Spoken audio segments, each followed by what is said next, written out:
welcome to the lesson. My name is Madam Beth Mwangi, and from the School of Hospitality, Travel and Tourism Management, Department of Hospitality Management. The unit code is CHT1223, and the unit title is Bakery Techniques. To our lesson objectives, by the end of this lesson, you're expected to be able to identify factors that are responsible for different cookie characteristics. Sorry, we are going to deal with cookies. The second objective, you should be able to describe the 3 basic cookie mixing methods.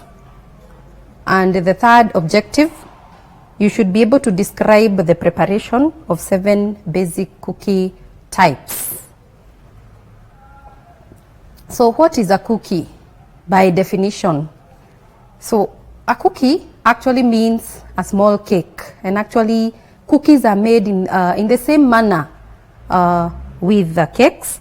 The only difference, the slight difference between cakes and cookies is that for cookies you use less liquid than the cakes in the formula or in the recipe. For cookies we have so many different varieties. They range. There are those that are very soft, others are very stiff, as we shall see when we continue. And the most apparent difference between cakes and cookies is basically in the makeup method or technique. There are so many characteristics of cookies, as we shall see, and it is important, like I said in the objectives, we should be able to identify what causes this characteristic and what causes the other. So they come in an infinite variety of shapes, different shapes of cookies, as you shall see, different sizes, different flavors, and different textures. Then for these characteristics, some are desirable, some are not desirable, depending on the palate of the diners, depending on what your customers really want. We are told that some cookies actually hold their shape while others spread. Some are soft while others are crisp. Then in order for you to be able to produce these desired characteristics and to correct any faults, any problems that may come up, it is important to know what actually causes one characteristic and what will make it, not to come out clearly when you're preparing your cookies. Number 1, we have crispness. Crispness, this means it's more or less like crunchiness. What causes crispness or crunchiness? Factor number 1, having a low proportion of liquid in the mix. So the ratio of liquid, whether it is milk or whichever liquid with the other ingredients, should be low in order for you to have a very crunchy or crisp cookie. They are usually made with what we call a stiff dough. A stiff dough is a dough that has less liquid, so it is actually stiff. Factor number 2 that causes crispness, having high sugar and fat content. So in the mixture, in the ratio, sugar should be more as well as fat. Whether it is margarine, whether it is butter, it should be high as well as sugar, whatever type of a sugar you're using. Factor number 3, evaporation of moisture. Now, during the baking process, a lot happens. There are stages in the baking process. And one factor that actually happens, one thing that happens during cooking is evaporation of moisture when you're baking your cookies. And this evaporation of moisture is actually due to high temperatures. Now for cookies, they require slightly higher temperatures than the normal cakes. So because of the high temperature, moisture will actually evaporate and you bake them for slightly longer period. That is factor number 3. Then factor number 4, for your cookies to be crunchy or crisp, they need to be small in size and they need to be thin. So when you're rolling the dough, as you cut them, if you want them to be crunchy or crispy, they have to be small, and they also have to be thin in shape so that they can dry out quickly during baking, and then you'll get the crunchiness or the crispness. Factor number 5, it's about storage. Once you're done, you've prepared your cookies and you've baked them, storage is very important so that you don't lose the crispness or the crunchiness, and that means you have to make sure that in your storage they are not absorbing any moisture so that they can become crispier. That is the first characteristic. Characteristic number 2, we have softness. And it is actually the opposite of crispness. So whatever we have talked about in crunchiness or crispness will be the opposite now in softness. The first characteristic, so the first factor that causes softness, having a high proportion of liquid in the mix, that is in the ratio in your recipe, the liquid should be higher as opposed to the other ingredients. For the sugar and the fat, you need it to be low. In crispness, we say they should be high, but for softness, then they should be low. Number 3, addition of ingredients like honey. Remember, honey is, a liquid, and therefore it is actually related to the first factor of having a high proportion of liquid in the mix. So when you add honey, molasses, this is basically brown sugar, corn syrup, it is a sweetener, but it's in liquid form, it's a syrup. When they're included in the mixture, they make your cookies soft. So they are sugars, and they have what we call hygroscopic characteristics. Hygroscopic means they are able to absorb moisture from the air, and therefore your cookies will be very soft. Factor number 4, underbaking. Remember, I said this is the opposite of crispness. So underbaking means you should not bake your cookies for long. Then number 5, when you're cutting your cookies, they should be large in size and thick in shape, so that they will be soft instead of being crunchy. By this, they are going to retain a lot of moisture. Factor number 6, storage. And for soft cookies, if you don't store them properly, then they are going to dry out, and therefore the softness will actually not be there. So what you do for cookies to be soft, once you through with baking, they are supposed to be wrapped so that you can preserve the moisture, and the softness will actually remain. Factor number 3, characteristic number 3, chewiness. Chewiness, as the name suggests, these are cookies that you can be able to chew. They have a lot of body, so to speak. And for chewiness to be there as a characteristic, they must have some moisture. And factors that actually help you to achieve chewiness in your cookies: number 1, high sugar and liquid content in the mixture. Please don't confuse between this characteristic and the first one, in the ones for crispness and softness. Here, there is high liquid, high sugar, yes, but the liquid is low so that they can be chewy. And then we need low fat content so that they can have that body, that chewiness. Factor number 2 that promotes chewiness as a characteristic in your cookie, having high proportion of eggs. A high proportion of eggs will help your cookies to have more chewiness or more body. Factor number 3, the type of flour that you use for your cookies should be what we call strong flour. Now, what is a strong flour? A strong flour is one that has more gluten. Gluten is basically the protein in all wheat flours. Wheat has gluten, that stretchability, the stretchy network when you need, when you're baking any item related with wheat flour. So when you have a strong flour, then it means your cookie will be very chewy. If you look at breads, if you compare bread and cake, bread is usually very chewy, but cake is not chewy. So if you want your cookies to be chewy, then you have to use strong flour. Basically, it is the one that is used in making breads. It has more gluten.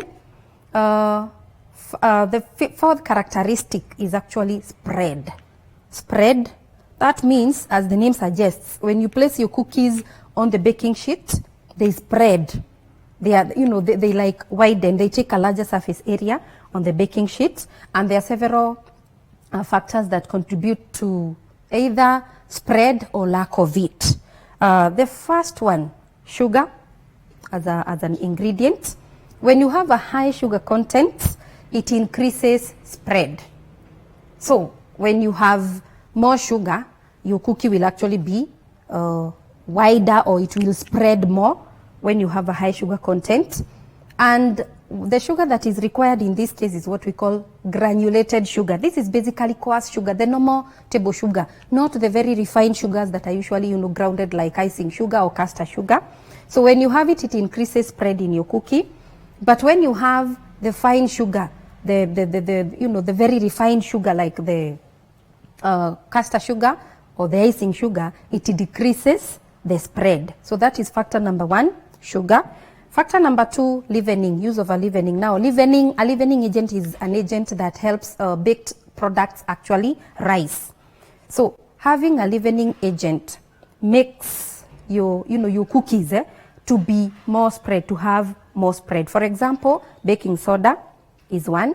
We also have baking ammonia is another one. So when you have them in the mixture, it encourages your cookies to spread. At the same time, still on the leavening agent, long creaming. So when you cream, depending on what method of cooking making you're using, when you cream, for example, your sugar and your fat like margarine, long creaming also helps to incorporate more air and therefore increases the spread in your cookies. That is factor number 2 that encourages spread. Factor number 3, we have temperature. So that is basically the temperature in the oven when you're baking. So when you have low oven temperature, it makes your cookies to spread more because they will bake at a low temperature and therefore they will have enough time to spread, whereas the opposite is true. High temperature decreases the spread because the cookie sets up before it has a chance to spread. So it is you now to control as the baker, whether you want spread or not, you control the temperature, high and low. That is factor number 3. Next, we have factor number 4 that increases or decreases spread. That is having a liquid in the mixture. Now, a high proportion of liquid, that is what we call in bakery terms a slack butter. It is one with a high proportion of liquid content. It helps your cookies to spread more because the dough will be, more softer since the liquid is high in proportion. So if you want spread, then increase the liquid content. Have what we call a slack dough, as opposed to when you have a lower liquid content, what we call a stiff dough. That is factor number 4. Factor number 5, the type of flour. What flour are you using in baking your cookies? Just like in the spread and other characteristics that I've talked about, when you have strong flour, which is what I said has high gluten content, it helps in activation of gluten and therefore it decreases your spread. So your cookies are not going to spread that much. Factor number 6, pan greasing. This is basically taking some fat like margarine or butter, you apply it on your pan. That is what we call pan greasing. So when you grease your pans, the pans where you're going to place your cookies, when you grease them, you're going to have more spread because the fat itself, as you bake, it helps the mixture for the dough to spread even more. So if you heavily grease your pans, you'll have more spread on your cookie. Now for spread, I said you can have it or not have it. It is you to control what you really want. So those are the characteristics of cookies and how to achieve them. Let's go now to mixing methods for cookies. And we have different cookie mixing methods. I began by saying that cookies are actually small cakes. And they are more or less the same in the makeup method or in the mixing method or in the techniques as we are going to see. So the major difference between cookies and cakes is actually in the proportion of the liquid. How much liquid do you add in a cookie dough? How much liquid do you add in a cake dough? And I said for cookies, the liquid is actually less. And it is usually incorporated when mixing somehow easier or quicker than in a cake. And also a smooth uniform mix is easier to obtain in a cookie than in a cake. Now there are 3 basic cookie making or mixing methods. We have what we call one stage, we have the creaming method, and we have the sponge method. So let's look at each of these methods one at a time. The one stage method, as the name suggests, one stage, meaning that you have your ingredients and you're going like to put them all together at once. As simple as that, as the name suggests. So cookies are low in moisture and can be mixed in one stage method. So what is the procedure for this one stage method? Now procedure number 1, you scale your ingredients. Scaling means you weigh. So if it is the flour, you weigh. Of course, you're using your weighing scale. Any solids, you have to use a weighing scale. Any liquids, you have to use, like volume measures, like a measuring jug and all that. So milk and anything else that is in liquid form, you have to use the measuring jugs and all that. So number one, as the procedure for one stage cookie making method, you have to weigh, you have to scale your ingredients accurately. So make sure that all of them are weighed and they are at the right temperature. It is important to have all of them at room temperature. After weighing, you place them in a mixer. That is, if you're using, a dough mixer, the machine, you place them in a mixer. If you're using, manual method, then you place them in a mixing bowl, and then you mix at low speed until they are uniformly blended. This is very, very important. The mixture has to be homogeneously or uniformly mixed or blended. So that is simply the one stage method, as the name suggests, very simple. Two, we have creaming method, and it is nearly identical to the creaming method for the cakes. So what is the procedure for the creaming method? Number one, of course, you have to scale your ingredients accurately. You weigh them, and you have to make sure they are at room temperature. Then for creaming method, you must have procedure number two, the fat, the sugar. For salt, it is just a pinch. This depends on the recipe. Most of the cookies may not have salt since they are sweet. And the spices depending on what flavor you want. It could be cinnamon cookies, it could be, whatever the spice you're adding. And then you mix them in a bowl at low speed. Then you add the eggs and then the liquid, if any, and then you blend, you mix them. That is stage number three. Stage number four, you sift the flour and the other leavening agents, if it is baking soda or baking ammonia, and then you mix them until they are combined. That is basically the creaming method, just like in cake making. The third cookie making method is sponge method, just like the way we make sponge cakes. And it is the same as egg foam methods for cakes. So this is basically where we use eggs as the, raising agent. We are not going to add baking powder, baking soda, or any other. So the procedure, number one, as usual, scale all your ingredients accurately. You weigh them accurately, and you have them at room temperature. It is very, very important. For sponge method, note that the eggs are the ones that are used to leaven or to make your cookies light. So you're going to warm the eggs. It is important so that you can have greater volumes, since this is a sponge method that you're using. Then you whip them. They must be completely whisked together with the sugar. And then once you have that mixture, you fold the remaining ingredients, the flour and the rest, carefully so that you don't deflate the mixture. You don't lose the air that you had already trapped. And that is as simple as that, the sponge cake method. Then we have types and makeup methods of cookies. There are so many types of cookies, so many of them, as we shall see. And they are, the names come from the method that actually you're using. But one thing to note is that the cookies must be uniform in size for even baking. If you make some cookies thicker than the others, the thinner ones are going to burn. The thicker ones may not actually bake appropriately. So it is important for proper doneness to make sure that they are uniform in size. Number one, we have dropped cookies. Dropped cookies, they are made from a soft butter. So the name comes from dropping, you have to drop them. That is why they are called dropped cookies. They are very fast and easy to make. And how do you make them? Simply selecting the proper size of scoop for accurate portioning. A scoop is more or less like a spoon, so that you can have accurate portions. Remember, I said it is important you have uniformity. So the scoop you're going to choose should be one that you're going to use on all your cookies. Then you drop them onto prepared baking sheets. The baking sheets have to be lined in advance, and you should allow enough space so that as they bake, they are going to spread, just like we talked about spreading cookies. Then number three, for rich cookies are the ones that have a high proportion of sugar and fat. They are called rich cookies. In cases, they spread by themselves. But if the formula requires, if the recipe requires, you can actually flatten them with some weight. You can even pick a spoon and you press them to flatten them. So basically that is dropped cookies, as simple as that. You simply drop them. Number two, we have bagged cookies, from the word bag. So meaning you have to place the mixture in a bag and then you prepare them. So they are also called pressed cookies. They are made from a very soft dough. And the dough must be soft enough in order to be able to be passed through what we call a pastry bag or a piping bag. That's why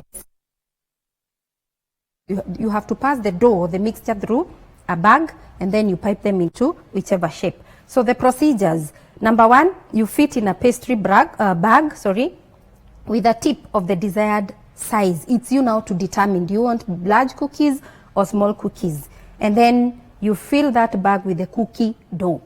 Once you do that, you press them out according to the shape and the size that you want onto prepared baking sheets, and you bake. As simple as that. You already have your dough. So that is why they are called bagged cookies. You're making them from a bag. Then number three, we have rolled cookies. These ones, you have to really roll them, and that is where they are using a stiff dough. So it has to be stiff so that it can be rollable. The procedures, you may need to chill the dough, especially if it is, not thick enough so that it doesn't stick on your hands or on the surface. You can chill them in the refrigerator for some time. Then you roll. After rolling, you cut to like 1/8 of an inch, depending on what you want.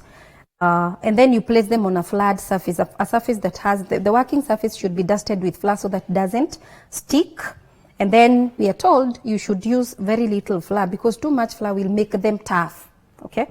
Then cut them out with cookie cutters. There are different cookie cutters, different shapes, different styles, depending on what you want. Then once you cut them, you place them on your baking sheet, then you bake. Number four, we have molded cookies. From the word mold, it means you're actually the one who is molding them, either with your hands or maybe you have a specially prepared mold. You need to divide the dough accurately into equal portions. Remember, we said there should be uniformity for cookies so that they can all cook or bake evenly without some burning and others coming out undone.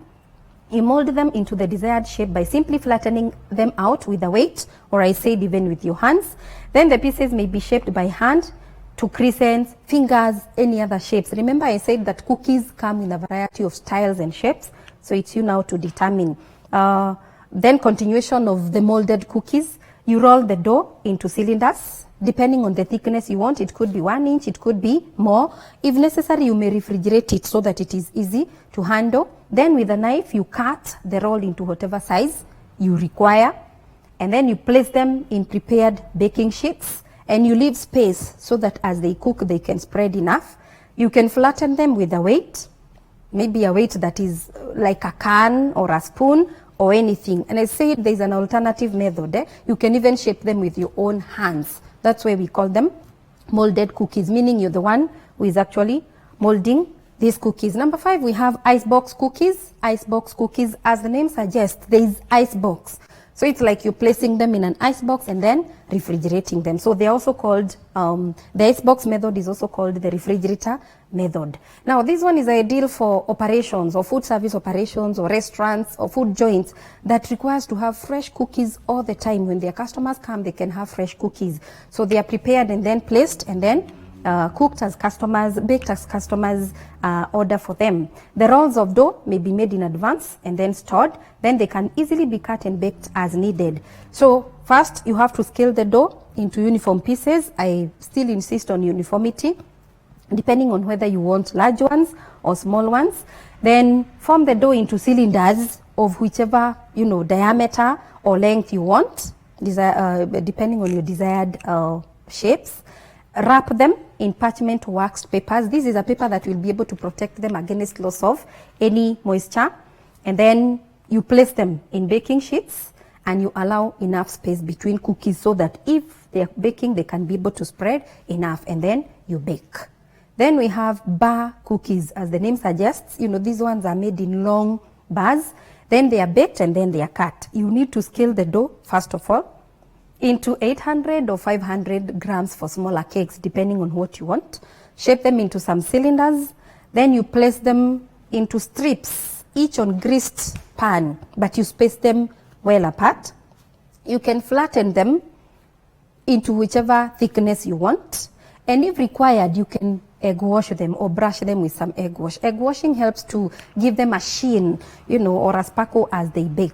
Then after baking, well, they are still warm, because when they are dry, they can actually crack or they can actually break. So you cut them into long, thin stripes. That is why we call them bar cookies. We have what we call sheet cookies. just like a sheet, a large sheet. And there are many varieties of sheet cookies, but there is a general procedure for all of them. So you spread the cookie mixture into prepared sheet pans. This is like in large scale. And you make sure the thickness is even. Like I insisted, the uniformity is very important. If required, you can add a topping. Now, cookies have different, types of toppings. If required, you may add it. You may egg wash or brush with egg wash as required. Then you bake as directed, and then you cool. As directed means there is a recipe you're following. Then you apply the icing or topping, if any, just before, you release them to the customers. Then you cut into individual squares or rectangles, depending on what you want. So those are the 7 types of cookies. Let's look at panning, baking, and cooling. How do you put them in a pan? How do you bake them? And how do you cool them? Now, panning means preparing the pans, the baking pans. Number 1, you should use clean and unwarped pans. These are the ones that are not bent, be flat and level on the baking, the oven. If they are warped, some parts will bake, some parts will not bake. Then lining the sheets with parchment or silicone paper is fast. You can either line the baking sheets with the parchment paper, or you can grease them depending on what you want. But you need to know that if you grease the pans heavily, they are going to increase spread, as we said in our cookie characteristics. And if you grease it lightly, then the spread will actually not be too much.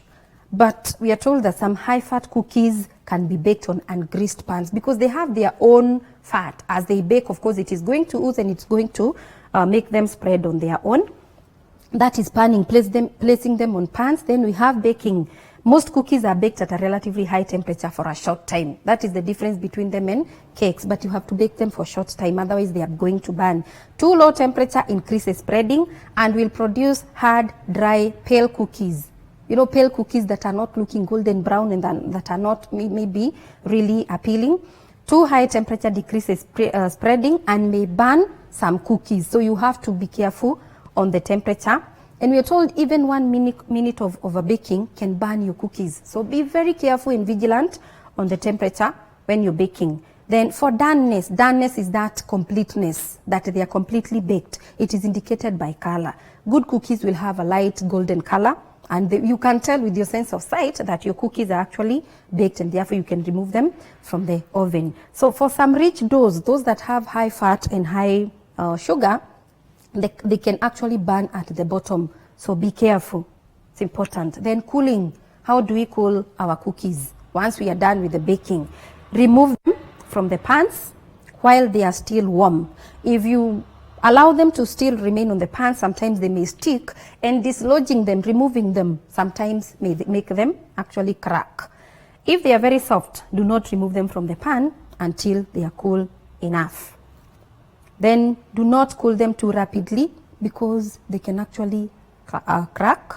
Then cool completely before storing. For those ones that have to be wrapped, you cannot wrap them when they are still hot. Otherwise, they're going to be soggy, and you're not going to really enjoy your cookies.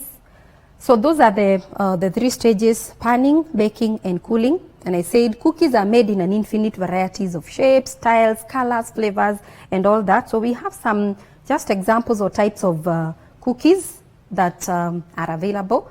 Like here we have the chocolate chip cookies. You simply have the chocolate chips. You can either grate your own chocolate bar, you sprinkle them on your cookies, or you can have them, the chocolate cookies ready-made, you buy and you put them. Then you have sugar cookies, you simply bake and then you dust with sugar. Gingerbread, that is, you have some ginger and you add into, it is not really bread, it's actually a cookie. Then I talked about different styles of cookie cutters. This is one that has that shape of, I don't know whether it's a doll. We have peanut butter cookies. It is just a flavor. The flavor of peanut butter you add into your cookies. We have also these other different varieties. You can see these ones with a very nice, design. These ones have flaked almonds or some nuts. You place them on top. These are chocolate cookies. You can add chocolate during cooking, and so many others. I said they are made in different styles. You can see this one. You have jam. So when you're rolling, you apply jam, just like the way you prepare a Swiss roll.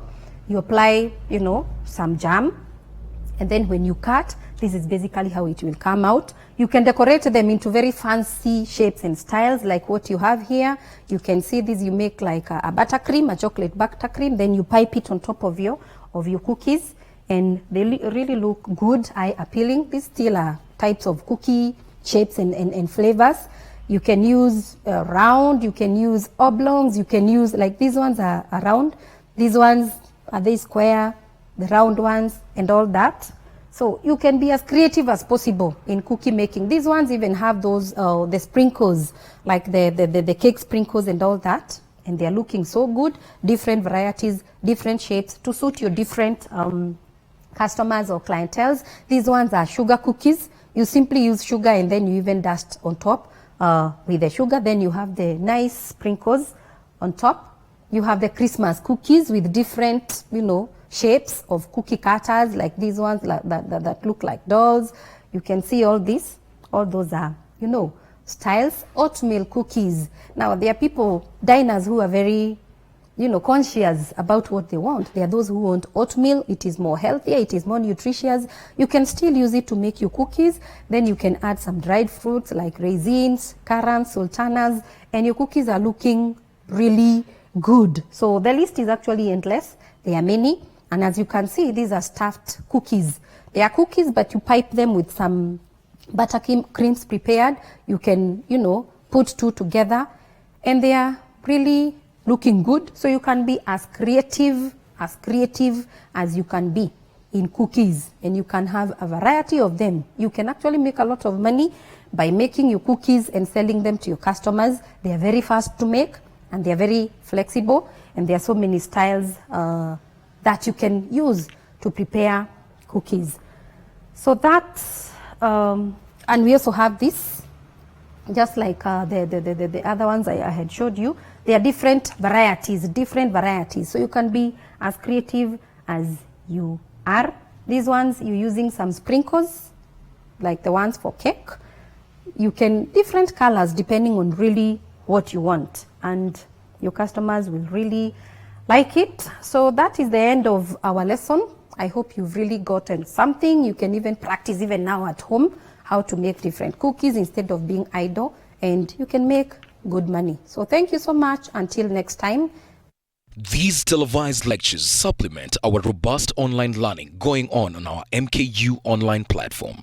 You can view more on our televised lectures via our online platform. We are in a digital era, and Mount Kenya University knows this. The following are the steps to follow so as to complete your online application. Download the application form from the website www.mku.ac.ke. Attach copies of your academic certificates and ID. Pay the application fees via M-Pesa pay bill number 270988. Your ID is the account number. 2,000 shillings is the charge for a postgraduate. You can also deposit in the bank accounts provided on the website. Then email all the above to apply@mku.ac.ke.